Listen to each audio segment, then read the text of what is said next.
প্রিয় শিক্ষার্থীবৃন্দ, আসসালামু আলাইকুম। স্বাগতম জানাচ্ছি তোমাদেরকে আমার ইউটিউব চ্যানেলে। সাথে আছে আমি তাকিবুল হোসেন জয়। এখন আমরা আলোচনা করব তোমাদের ষান্মাসিক মূল্যায়ন 2024 সালের আগামীকাল ষষ্ঠ শ্রেণী গণিত বিষয়ক যে পরীক্ষাটি অনুষ্ঠিত হবে সেই পরীক্ষার যে সমাধান, সেই সমাধান নিয়ে। তো তোমাদের প্রশ্ন ধরন দেখে তোমরা কোনোভাবেই কোনো ঘাবড়াবে না, কারণ প্রশ্ন প্যাটার্ন দেখে তোমাদের ভয়ের কিছু নেই। প্রশ্নের উত্তর কিন্তু খুবই সহজ। তো আমরা যদি কথা না বেরিয়ে যদি প্রশ্নের সমাধানে চলে যাই, তাহলে 1.1 যে প্রশ্নটি ছিল সেটি হচ্ছে বিদ্যালয় প্রাঙ্গণে এবং আশেপাশে বড় গাছের আনুমানিক কত হতে পারে তা দলে আলোচনা করে লিখো। দলগত কাজ। তো এটি কি করতে হবে, তোমাদের দলে যে কয়জন বসিয়ে একসাথে তোমরা তোমাদের বিদ্যালয়ের আশেপাশে অর্থাৎ বিদ্যালয়ের কাছাকাছি বড় গাছ রয়েছে এমন কয়টি সেই গাছের সংখ্যা লিখতে হবে। তাহলে খুবই সহজ।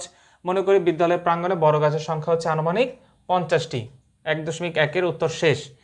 এরপরে 1.2 মূলত এটি ছিল তোমাদের অক্সিজেন পরিমাণ করি, অর্থাৎ তোমার চারপাশে যে অক্সিজেন কি পরিমাণ অক্সিজেন গ্রহণ করছে প্রতিদিন, সেই অক্সিজেনের পরিমাণ কত সেটা আমরা এখানে বের করব। সেটা হচ্ছে এখানে মূল কথা। 1.2 ষষ্ঠ শ্রেণীতে তোমার যে শাখা আছে সেখানে মোট শিক্ষার্থী, শিক্ষক ও কর্মচারী মিলে কতজন? তার মানে তুমি যে শ্রেণীতে রয়েছে সেখানে মোট কতজন শিক্ষার্থী রয়েছে? খুবই সহজ প্রশ্ন। তাহলে মোট জনসংখ্যা বা মোট শিক্ষার্থী, শিক্ষক এবং কর্মচারী মিলে মোট কয়জন?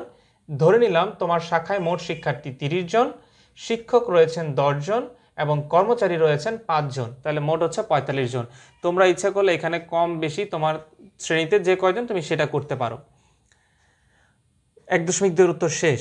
এরপর 1.3 তোমার বিদ্যালয়ে প্রাঙ্গণে যে বড় গাছ আছে তা গড়ে প্রতিদিন কি পরিমাণ অক্সিজেন উৎপন্ন করে?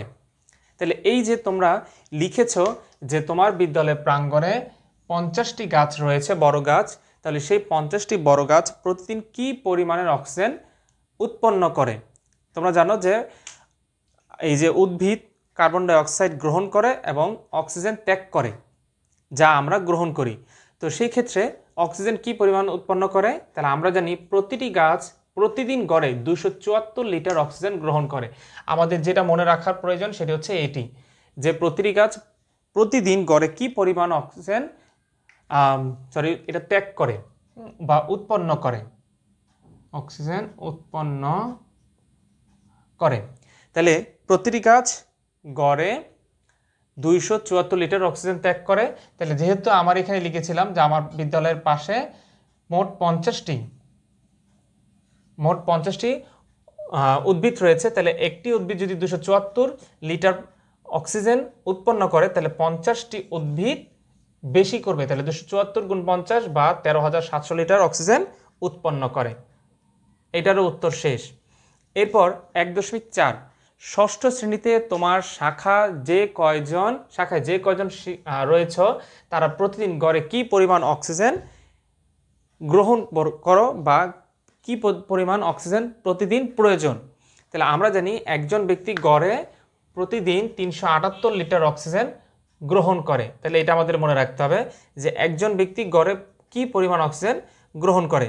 তাহলে যেহেতু আমরা লিখেছিলাম যে আমাদের বিদ্যালয়ের আমার শ্রেণীতে শিক্ষার্থী, শিক্ষক এবং কর্মচারী মিলে 45 জন, একজন ব্যক্তি যদি গড়ে 378 লিটার অক্সিজেন গ্রহণ করে তাহলে 45 জন ব্যক্তি বেশি করবে। তাহলে 378 গুণ 45 বা 17,010 লিটার অক্সিজেন গ্রহণ করে। এটার উত্তর শেষ। এই সর্বশেষ ধাপে যে উত্তরটি প্রশ্ন ছিল সেটা হচ্ছে 1.5 তোমার শাখায় সকলের জন্য যে পরিমাণ অক্সিজেন প্রয়োজন তা গাছ উৎপন্ন করছে কি? দেখো আমার গাছ উৎপন্ন করছে 13,700 লিটার অক্সিজেন গড়ে প্রতিদিন, আর আমার শিক্ষার্থী মিলে আমরা যে কয়জন রয়েছি 45 জন, তারা অক্সিজেন প্রয়োজন হচ্ছে গড়ে 17,010।